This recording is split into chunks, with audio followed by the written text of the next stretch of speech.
Bonsoir à tous et merci de nous choisir pour vous informer. À la une de ce soir, le président du CNRD poursuit sa nomination des membres du gouvernement de la transition. Sur 8 nominations, seulement 2 femmes figurent pour l'instant sur la liste. Vous aurez les réactions d'un politique et d'une dame sur cette faible représentation des femmes. Sport, le Sili Senior Dame est éliminé de la course pour les éliminatoires de la CAN 2022 prévue au Maroc. L'équipe guinéenne a été battue par son homologue du Mali. C'est tout pour les titres. Une fois encore, merci de nous choisir. Les nominations des membres du gouvernement de transition se poursuivent en Guinée. Sur 8 nominations figurent déjà 2 femmes. Un acte salutaire pour la deuxième secrétaire chargée des questions juridiques du parti Bloc libéral, Kadiatou Bari et Ibrahima Khalil Silla pour le reportage.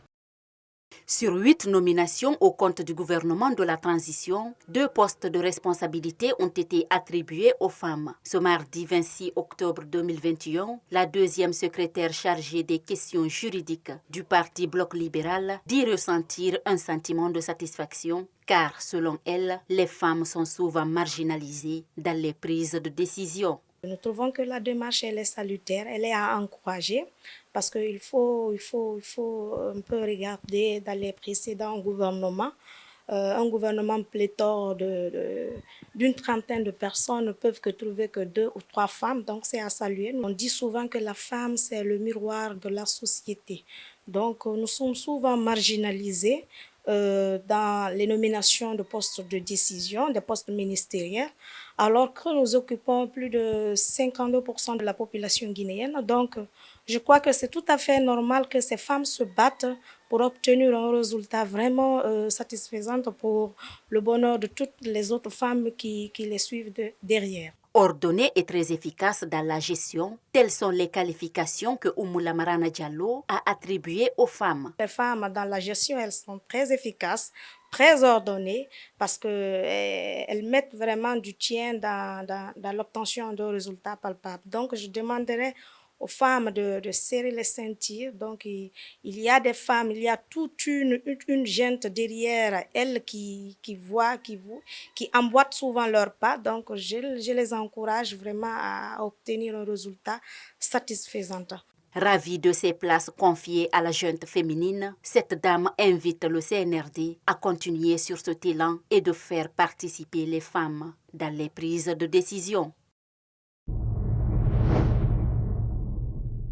Éducation, les élèves malvoyants ont aussi repris le chemin de l'école pour l'année académique 2021-2022 au centre Sogué Sidataouya dans la commune de Ratoma.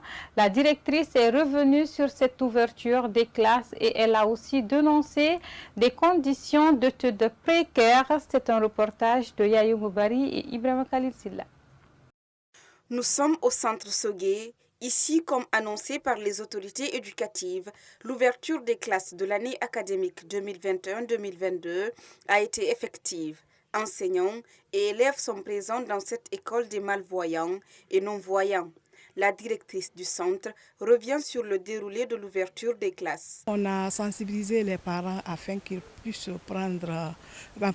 envoyer des enfants à l'école parce que nous ne pouvons pas être à la marche. Cette école est confrontée à d'énormes difficultés, notamment le manque d'équipements didactiques, la cantine est inopérationnelle, pour ne citer que ceci. Nous ici, par exemple, il y a aussi le problème du matériel didactique braille. Vous savez, le matériel que nous utilisons au centre, on ne peut pas le trouver en Guinée. Donc c'est des matériels qui viennent de l'extérieur, de l'Europe. Donc, et chaque fois qu'on reçoit, nous avons des bonnes volontés qui nous donnent. Chaque fois qu'on reçoit et qu'on donne, les enfants utilisent, ça finit. Il y a rupture. Ça, c'est un point de vue matériel. Maintenant, nous avons aussi la cantine. Vous savez, le chauffeur, le bus commence le ramassage à 4 h du matin. Vous imaginez à 4 h du matin, vous envoyez les enfants à l'école. De 4 h jusqu'à 13 h, ils n'ont pas de goûter, rien. Ce n'est pas possible. Ce n'est pas facile à gérer. Donc, nous avons aussi le problème de cantine. Nous avons notre cantine, mais qui ne fonctionne pas à cause de manque de denrées. Il n'y a pas de denrées. pour que ces enfants qui se sont soustraits à la mendicité de la rue réussissent à mener leur combat et terminer leurs études. La directrice demande de l'aide aux personnes de bonne volonté. Donc je lance un appel à toutes les bonnes volontés de venir à l'aide de l'école, de ces enfants qui cherchent vraiment à se soustraire de la mendicité, qui veulent être aussi comme des autres enfants. Force est de constater que ces enfants malvoyants et non-voyants sont assistés par des personnes de bonne volonté pour la réussite de leur cursus scolaire. Circuler à Conakry, c'est tout à fait un casse-tête dans plusieurs endroits de la ville au moment des heures de pointe. Passagers et chauffeurs sont pressés d'arriver à leur lieu de travail. Du coup, les grands carrefours sont bombés d'usagers et chacun ne veut pas céder la voie à son prochain. Mariam Chindibari et Moustapha Diané ont fait le tour. Suivez leur reportage. Alignés tout au long des routes, c'est l'image qui représente la ville de Conakry dans différents carrefours au moment des heures de pointe. Passagers et conducteurs sont tous pressés à arriver à leur lieu de travail. Et les motards sont partout dans la circulation, une situation que déplore ce conducteur de taxi. Les embouteillages là sont dus aux chauffeurs et les policiers. Parce que regardez derrière là-bas, les motards là, ils sont en train de suivre les véhicules pour les attraper, ni pour régulariser la circulation. Et les chauffeurs aussi sont très malhonnêtes, Certaines conduisent pour aller. Et pourtant, la circulation est à diviser. C'est à partager, c'est appartenant à tout le monde. Tu passes, je passe. Ces citoyens interpellent la police routière et les autorités du pays à revoir l'état des routes pour mieux conduire.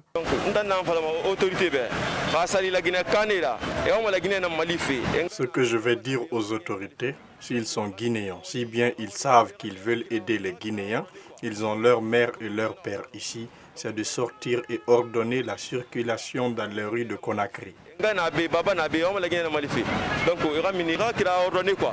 Ils n'ont qu'à régulariser la circulation. Le problème de route là, c'est trop. Il faut aller à Koza. L'embouteillage de Koza est jusqu'à la cité.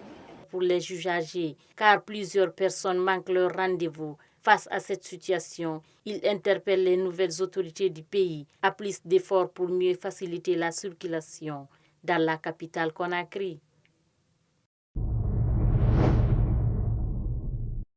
Nous partons à l'intérieur du pays. 4 personnes membres d'une famille ont été interpellées à la baie pour des fins d'enquête suite à l'assassinat d'une vieille dame de 65 ans. Le drame s'est produit dans la nuit de dimanche à lundi à Koundéa, un district relevant de la commune rurale de Noussi dans la préfecture de la baie. La victime a été agressée et blessée à la tête dans sa chambre, située à l'intérieur d'un bâtiment non isolé, alors que tous les membres de sa famille étaient présents. Oui, effectivement, hier, vers l'environ de 8h30, j'ai été appelé par le plein du district de Koundéa, me disant qu'il y a une vieille qui a été attaquée par un inconnu et que la vieille aurait reçu des coups et blessures. Il m'a dit que son état est très grave et que sa vie est en danger. Malheureusement, en cours de route, le même président m'a rappelé pour me dire que la vieille a succombé à ses blessures. Elle n'a pas pu supporter. Elle s'appelle Kadiata Baldé, âgée de 105 ans, mariée et mère de 5 enfants, tous vivants. Les présumés auteurs de ce crime crapulé n'ont pas encore été identifiés. Mais l'époux de la victime, sa coépouse, l'enfant de sa coépouse venu récemment de Conakry et un voisin ont été interpellés pour des fins d'enquête. J'ai informé l'autorité préfectorale. Il y a à son tour aussi à saisir l'autorité judiciaire, en l'occurrence monsieur le procureur. On s'est entretenu avec les villageois sur la situation du village. Il y a un jeune qui est l'enfant de sa coépouse qui est venu dans la semaine-là dans l'intention d'apporter une aide à son père dans les travaux champêtres. Le jeune, puisque les gens ne peuvent pas parler de façon directe, chacun parle murmure, on a jugé utile de mettre la main sur le jeune pour des fins d'enquête. Et sa maman et son père. La vieille aussi, son bâtiment est collé à un autre bâtiment là, c'est voisin immédiat. Tout ce bruit qui s'est passé la nuit, ce dernier a dit qu'il n'a entendu aucun bruit. Donc lui aussi, compte tenu de la proximité des deux bâtiments, on ne peut pas tuer quelqu'un dans une chambre là-bas sans qu'il n'ait de cri. Il dit qu'il n'a rien entendu. Tout de même, les autorités compétentes à la matière pour des fins d'enquête, ces 4 personnes, on les a mis à la disposition du commissaire central. Il est à préciser qu'une rivalité féroce caractérisait les relations entre la victime et sa coépouse. Un incident s'est d'ailleurs produit la semaine dernière entre les deux dames. Ce serait suite à cet incident qu'un des enfants de la coépouse de la victime est venu de Conakry. En interactualité, les gérants militaires et civils sont en désaccord depuis que le dirigeant de longue date, Omar El-Béchir, a été renversé il y a 2 ans et qu'un gouvernement de transition a été mis en place, cette fois-ci face à ce coup d'État réussi qui a connu l'arrestation de beaucoup de cadres du pays avant de dissoudre toutes les institutions. Abdel Fattah, ce nouveau dirigeant, impose un état d'urgence. Suivez le commentaire d'Ali Badrak Akila. Comme une histoire se reproduit en Afrique, des Soudanais en faveur d'un gouvernement civil fuient des tirs à balles réelles. Le coup d'État reçu, la population de Khartoum, malgré cette prise du pouvoir par l'armée soudanaise, ne s'avoue pas vaincue. Dans la soirée du lundi, un communiqué faisant état de la dissolution de toutes les institutions trempe sur les lèvres de tous les médias du monde. Général Abdel Fattah Burhan, qui avait mis fin au pouvoir autocrate d'Omar El-Béchir, a déclaré un état d'urgence dans le pays. Malgré cela, les Soudanais opposés à ce qu'ils traitent de dictature militaire comme celle de l'ancien président déchu ont décidé de reprendre les manifestations dans le pays. Pour l'heure, on sent de l'intifada à Khartoum. Des civils, hommes politiques et sociétés civiles demandent une désobéissance civile dans la ville de Khartoum pour un retour du pouvoir dans la main des civils.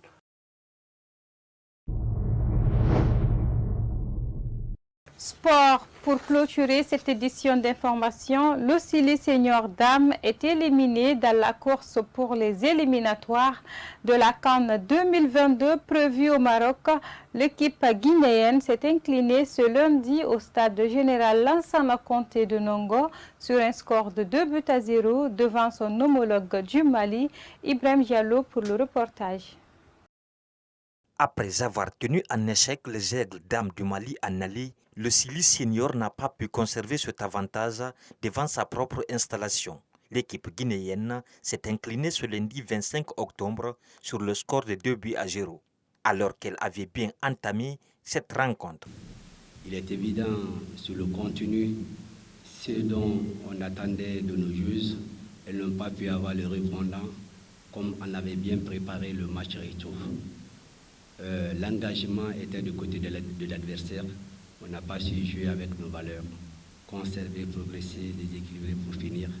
Je crois que l'émotion a pris le dessus sur la concentration.